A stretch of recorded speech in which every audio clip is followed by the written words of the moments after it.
merasa siulan itu bercampur dengan siulan seorang lelaki.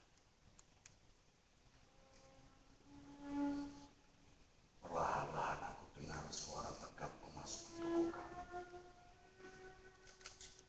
Dan aku tidak tahu lagi mana yang lebih ribut, siulan gerobak kue putu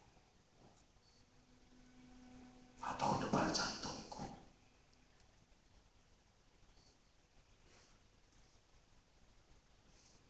Selamat malam. Selamat malam. Suara Adi Cahyono, pemilik Cahyo Foto. Bisa bertemu dengan Pak Ananto. Aku tidak mendengar jawaban Adi. Aku kira ia akan curiga. Aku duga tamunya berjumlah 3 orang atau setidaknya mereka berdua.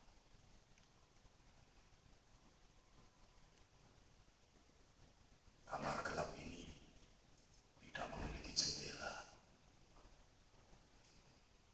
Jadi kalaupun aku ingin menyelinap keluar dan lari, aku harus menggunakan pintu. Dan itu berarti secepat apapun langkahku, mereka akan menyergapku dari segala arah. Tidak. Aku sudah tidak berminat hidup dalam perburuan. Bukan karena kehidupan yang tidak nikmat dan melarat. Bukan pula karena aku telah kehilangan gelora perlawanan. Tidak. Tapi kabar yang terakhir dengar.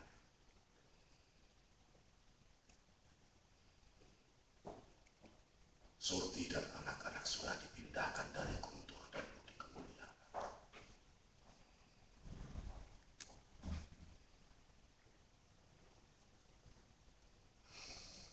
Pada satu titik aku harus berhenti. Bukan karena tidak percaya lagi pada perjuangan. Tapi aku ingin Surti dan anak-anakku bisa hidup aman. Paling tidak aku berhutang pada mereka selama 3 tahun hidup dalam perburuan.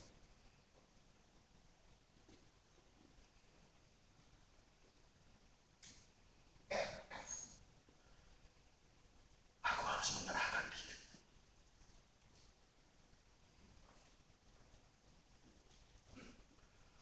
Kami saling memandang. Aku melihat air mata menggenang di pelupuk mata Adi. Aku tahu ia tidak berdaya. Aku mengangguk dan mengambil jaket. Hari itu, tanggal 6 April 1968.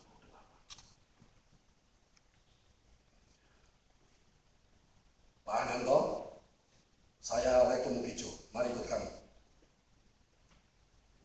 Aku mengikuti mereka menghampiri 2 mobil yang diparkir di depan Cahyo Foto.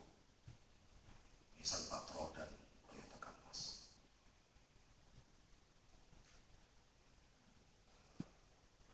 Aku membayangkan wajah Surti, kenangan, bulan dan alam.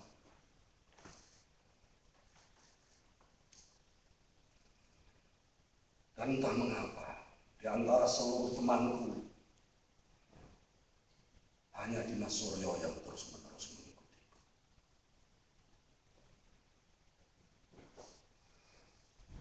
Ketika mesin mobil dinyalakan, aku memandang malam di seluruh jalan Sabang. Gerobak kue putu Suhardi, sate Pak Eri, warung Pak Migodok, dan terakhir lampu neon Cahyo Foto yang tergelap untuk terakhir kalinya.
Surat kedua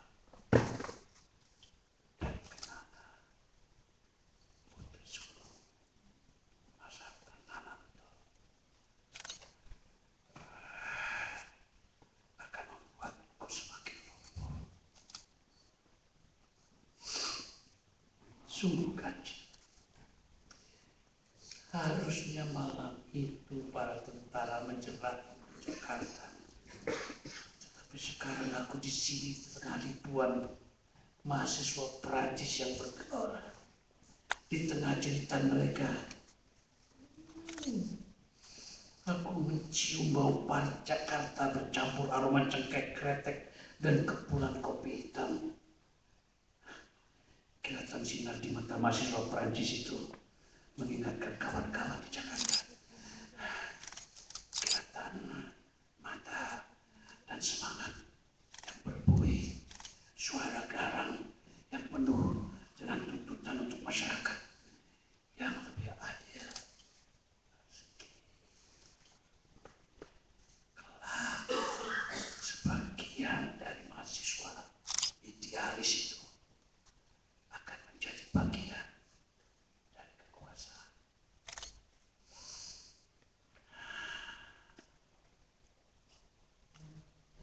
Dia mengajakku duduk di sebuah bangku panjang.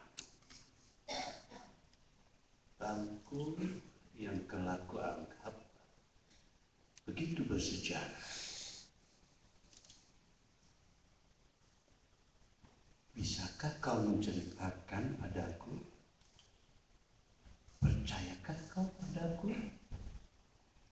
Akhirnya Vivian berani melontarkan pertanyaan.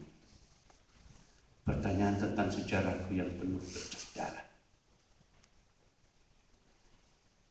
Mungkin.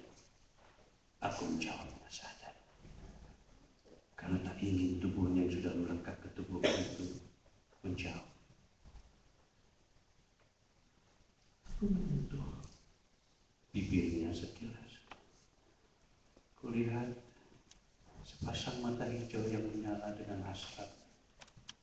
Dia kemudian menarik dan kami berciuman begitu panjang. Aku merasa Vivian sudah memasuki seluruh hati. Pori-poriku, jantungku, kalaupun ku diam, aku tahu Vivian sudah bisa menangkap rasa pahit darah dan miluku. Dan pada saat itulah aku tahu, aku ingin merasakan Vivian perlahan menguap tirai hitam sejarahku. Aku mengeluarkan surat dan Kenanga Prabowo, Putri Sulung Mas Nananto. Aku mencoba menerjemahkan surat itu ke dalam bahasa Perancis dengan kosakata yang terbatas.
membawa Bapak, dan sejak itu kami tak pernah bertemu.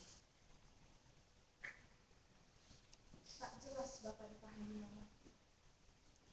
Itulah sebabnya, waktu mereka mau menahan Ibu, kami semua diboyong. Ibu tak ingin berpisah dengan kami. Kami juga tak ingin berpisah dengan Ibu. Bulan tampaknya tak terlalu paham bahwa kita semua sedang berada di rumah saat ini, atau di alam. Ada beberapa oknum tentara yang cukup baik pada kami memberikan mainan pada alam. Kami dibawa ke sebuah kantor, saya lupa namanya, sebuah singkatan, di daerah Bukit Kemuliaan.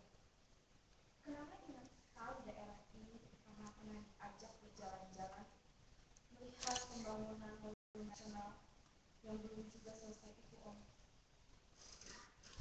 Di tahanan ini, Ibu ditanya terus-menerus, setiap hari, sampai capek. Sampai kedua mata Ibu bengkak, wajahnya kehitaman. Sementara Ibu ditanya dari pagi sampai malam, saya mendapat tugas menyapu, membersihkan beberapa ruangan setiap hari. Om, semula saya tidak tahu fungsi ruangan ini. Awalnya, saya hanya membuang abu dan puntung rokok saja. Tetapi keesokan harinya, saya harus mengepel bekas darah seluruh yang melekat di lantai. Saya yakin banyak sekali yang disiksa di sini. Karena saya mendengar suara jeritan orang-orang, laki-laki, perempuan, bergantian. Sebulan yang lalu saya menemukan cambuk ekor pari yang masih berbekas darah. Saya terkejut, gemetar, menangis tak habis-habis. Saya tidak bisa langsung bercerita di Ibu, karena beliau tampak lelah dan sempat menderita demam untuk beberapa lama. Saya jadi susah makan karena mual-mual. Saya juga melihat dari lorong ada beberapa laki-laki seusia Bapak yang digiring dengan wajah berlumuran darah. Kenapa orang-orang ini disiksa? Dan kenapa mereka bolak-balik mewawancarai ibu saya dengan pertanyaan yang sama? Saya sempat mendengar mereka membentak-bentak ibu dengan pertanyaan yang berbolak-balik saja. Apakah Ibu mengetahui kegiatan Bapak? Kegiatan kawan-kawan Bapak? Apakah Ibu ikut dalam rapat-rapat Bapak? Apakah Bapak bercerita tentang kegiatannya? Dan seterusnya. Mereka tampak selalu mengurungkan dan tak mampu berbicara dengan volume yang normal. Selalu harus berteriak. Saya sedih dan takut. Bulan masih kecil dan cuma menyusul saya kemana-mana. Alam masih sangat kecil. Jadi, sesekali mereka membiarkan Ibu menyusul alam. Meski setelah itu, Ibu harus kembali keluar untuk ditanya dan dibentak-bentak. Semoga Om Dimas baik-baik saja. Dulu Bapak pernah